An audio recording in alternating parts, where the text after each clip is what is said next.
Good afternoon. आज हम लोग डिस्कस करेंगे भारत का संवैधानिक इतिहास। इसको समझने के लिए दो भाग में डिवाइड कर लेते हैं। एक तो ईस्ट इंडिया कंपनी का जो के कार्यकाल में जो पारित किया गया, जो 1773 से 1853 तक रहा, और उसके बाद जो है सो प्रिसाइजली 57 तक रहा। ब्रिटिश ताज के शासनाधीन पारित अधिनियम 1858 से 1947 तक। ठीक है ना, ये दो भाग में इसको जो है सो समझने में सुविधा रहेगा। ब्रिटिश संसद के 1773 के रेगुलेटिंग एक्ट के द्वारा बंगाल के गवर्नर को बंगाल का गवर्नर जनरल पद नाम दिया गया एवं उनकी सहायता के लिए 4 सदस्यीय कार्यकारी परिषद का गठन किया गया, जिनका कार्यकाल 5 साल रखा गया। इस एक्ट के अनुसार वारेन हेस्टिंग्स बंगाल का प्रथम गवर्नर जनरल बना तथा फ्रांसीसी क्लेवरिंग मानसन और वॉलवल काउंसिल के सदस्य नियुक्त हुए। संसद परिषद गवर्नर जनरल के बंगाल में फोर्ट विलियम की प्रेसिडेंसी के सैनिक और असैनिक का अधिकार दिया गया और इसे प्रमुख मामलों यथा विदेश नीति, मद्रास और बम्बई के प्रेसिडेंसी का भी अधीक्षण भी करना था।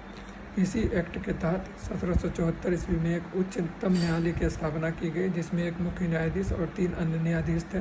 कंपनी के कर्मचारियों को निजी व्यापार करने तथा भारतीयों से उपहार लेने से प्रतिबंधित किया गया।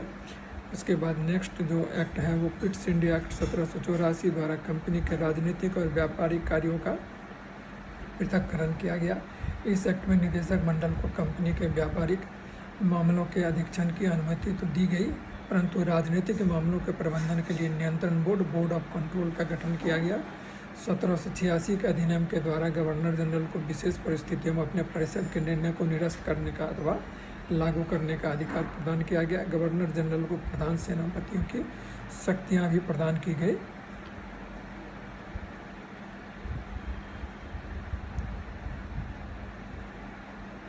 ये दोनों अधिकार सर्वप्रथम लॉर्ड कॉर्नवालिस ने प्राप्त किया। 1793 के चार्टर एक्ट के अंतर्गत कंपनी के अधिकारों को 20 वर्ष के लिए बढ़ाया गया। 1813 के चार्टर एक्ट के द्वारा पहली बार भारतीयों की शिक्षा पर प्रति वर्ष 1 लाख रुपए खर्च करने का पाबंद किया गया। कंपनी के भारतीय व्यापार के एक अधिकारी को समाप्त कर दिया गया, यद्यपि चीन के साथ तथा चाय के व्यापार पर उसका एक अधिकार बना रहा। 1833 के चार्टर एक्ट के द्वारा बंगाल के गवर्नर जनरल को संपूर्ण भारत का गवर्नर जनरल बना दिया गया। इस चार्टर एक्ट की धारा 87 के अनुसार कोई भी भारतीय केवल धर्म, जन्म स्थान, वंश और वर्ण के आधार पर सरकारी सेवा के लिए अयोग्य नहीं समझा जा सकता।